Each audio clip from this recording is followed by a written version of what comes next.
Everyone blames Palpatine for destroying democracy. But the truth is, he didn't take power. He was handed it, wrapped neatly in Senate approval and thunderous applause. Long before the Empire rose, the Republic was already collapsing under its own weight. Corruption was the norm, greed was fashionable, and the Jedi were too loyal to see it. Planets like Naboo were invaded while senators debated procedure. The system didn't break, it just stopped pretending to work. Palpatine didn't invent tyranny, he just managed it better. He turned complacency into compliance and fear into loyalty. Every speech he gave sounded reasonable, every law seemed temporary, until freedom was gone, and no one remembered when it happened. Even the heroes played their part. Bail Organa and Mon Mothma voted for emergency powers. Yoda led soldiers into battle. The galaxy's best intentions paved the road straight to dictatorship. It wasn't one man's evil, it was everyone's comfort.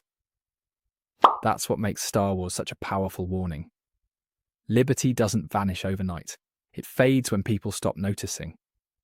When fear feels safer than freedom, the war is already lost. In this video, we're breaking down how the galaxy gave away its liberty long before Palpatine took power, how fear and silence killed democracy from within, and why the fall of the Republic remains Star Wars' most chilling lesson of all. Palpatine didn't break the Republic, he inherited its corpse. Long before he sat on the throne, the Senate was already a circus of greed, ego, and red tape. By the time the Phantom Menace begins, the galaxy isn't a democracy. It's a bureaucratic theme park charging extra for freedom. Senators like Orn Free Tar and Lot Dodd turned lawmaking into personal business ventures, selling votes like stock shares. Liberty didn't collapse overnight. It died from paperwork. The invasion of Naboo exposes just how hollow the Republic had become. A peaceful world gets blockaded by corporate interests, and the Senate's response is to form a committee. It's the perfect symbol of a government allergic to action. The Trade Federation literally invades a planet while representatives argue about procedure. By the time Queen Amidala says, the Senate is not functioning, she's right. It's not even pretending to. That's where Palpatine steps in. Not as a tyrant, but as a symptom. His genius wasn't creating corruption. It was weaponizing it. He saw a republic that valued order over liberty, comfort over responsibility, and he turned that apathy into opportunity. When the galaxy stopped caring, he started planning. The scariest part isn't that he manipulated them, it's that they made it easy. The Jedi too had become part of the rot without realizing it. Once philosophers and peacekeepers, they'd become the galaxy's moral accountants, balancing ethics by committee. Yoda's wisdom turned into platitudes, Mace Windu's strength into arrogance, and the Order's loyalty to the Republic blinded them to everything else. They weren't servants of the Force anymore. They were tools of the Senate. Even the people themselves had grown dependent. Systems relied on Coruscant for everything, from defense to diplomacy. Individual freedoms were traded for the illusion of safety. It's the same dynamic we see in every dying democracy. The more comfortable people get, the less they fight for the rights that got them there. The Republic didn't fall. It retired early. By the time Palpatine entered politics, he didn't need to build tyranny. He just needed to manage expectations. He made every failure look like competence, every restriction feel like security. When the Senate handed him more power, they called it efficiency. It's amazing how fast temporary measures become permanent when everyone's afraid of losing convenience. The Clone Wars didn't create that fear. They exposed it. Once war began, the Republic had to choose between principles and victory, and it chose victory every time. The Senate funded an army of identical soldiers and called it defense. They authorized surveillance, censorship, and martial law, all in the name of peace. Sound familiar? Even Bail Organa and Mon Mothma, symbols of resistance later on, voted for emergency powers. They justified it as a necessary evil, but that's how liberty always dies. One justified compromise at a time. The Republic's problem wasn't Palpatine's lies, it was everyone else's silence. Because by the time the galaxy realized what it had lost, the Empire was already built out of its consent. And that's the real horror. Evil didn't march into power. It was invited in with applause. Fear, not power, is what built the Empire. The Senate didn't give Palpatine control because they trusted him. They gave it because they were terrified. The galaxy was tired of war, tired of chaos, and desperate for someone to make decisions. That's how every empire starts. Not with conquest, but with exhaustion. The Clone Wars made that fear permanent. When the Separatists broke away, it proved the Republic couldn't keep everyone happy. When the Jedi became generals, it proved even peacekeepers could be weaponized.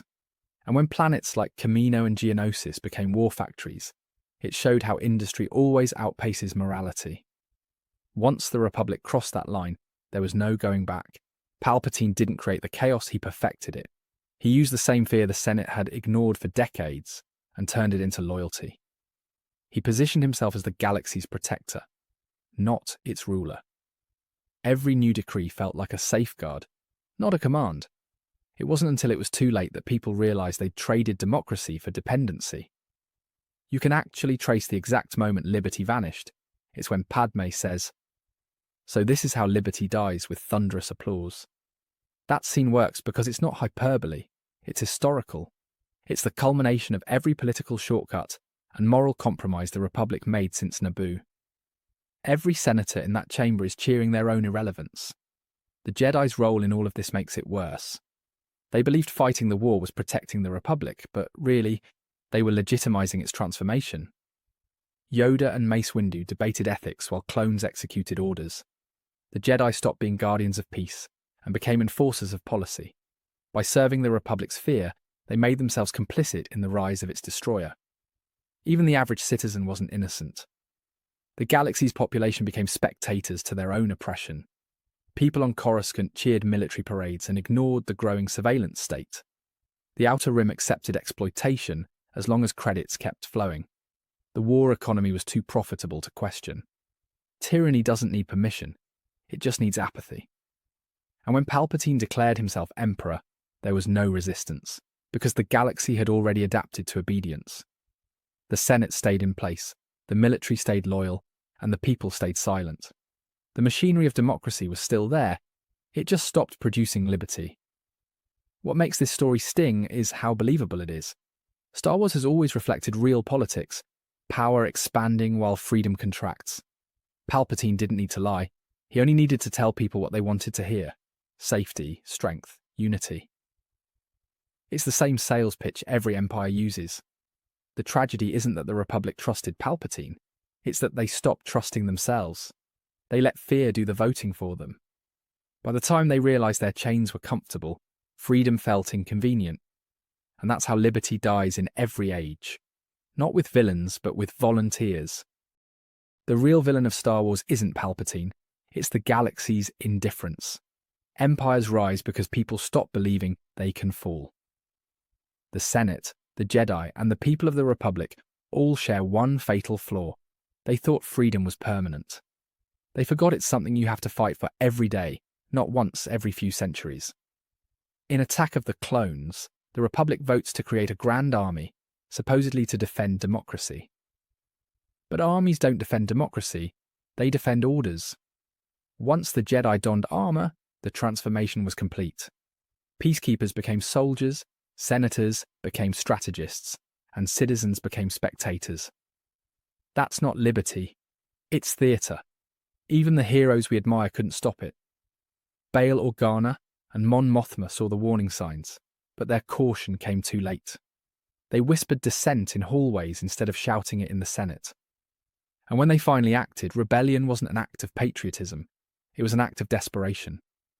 By Revenge of the Sith, the Republic doesn't need to be conquered, it's ready to be replaced. Palpatine doesn't storm the Senate, he sits in it. The Empire is born not through violence, but through applause. And the galaxy calls it peace, because they don't remember what freedom feels like anymore.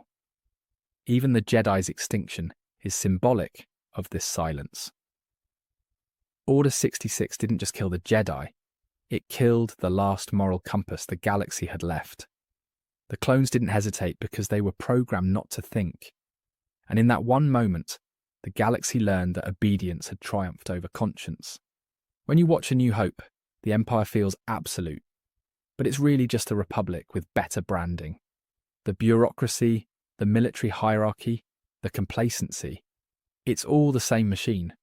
The only difference is that now it stops pretending to be noble. The galaxy didn't change. It just stopped apologizing. What makes this story so haunting is how long it takes for people to fight back. 19 years pass before anyone dares to rebel, and by then, hope feels like myth. The rebellion isn't born from strength, it's born from exhaustion. Freedom returns not because it was demanded, but because it was remembered. Star Wars has always been a warning disguised as a fairy tale. The Republic didn't fall because of evil. It fell because good became comfortable. The heroes we celebrate, Padme, Bail, Mon Mothma, Leia, are the exceptions, not the rule. Most of the galaxy just watched. And that silence is what built the Empire. Liberty didn't die with thunderous applause. It died with quiet consent. And the lesson is as relevant now as ever. Freedom doesn't end when someone takes it. It ends when everyone stops defending it. Thank you for watching. Be sure to like, subscribe, and hit that share button. My main channel is Critical Analysis Hub, where I post Star Wars content about the movies. My secondary channel is Critical Analysis Hub Plus, where I focus on the shows of Star Wars. And my third channel is Critical Analysis Hub XP, where I post comic books. Be sure to take a moment and check them out. Thanks, and may the Force be with you.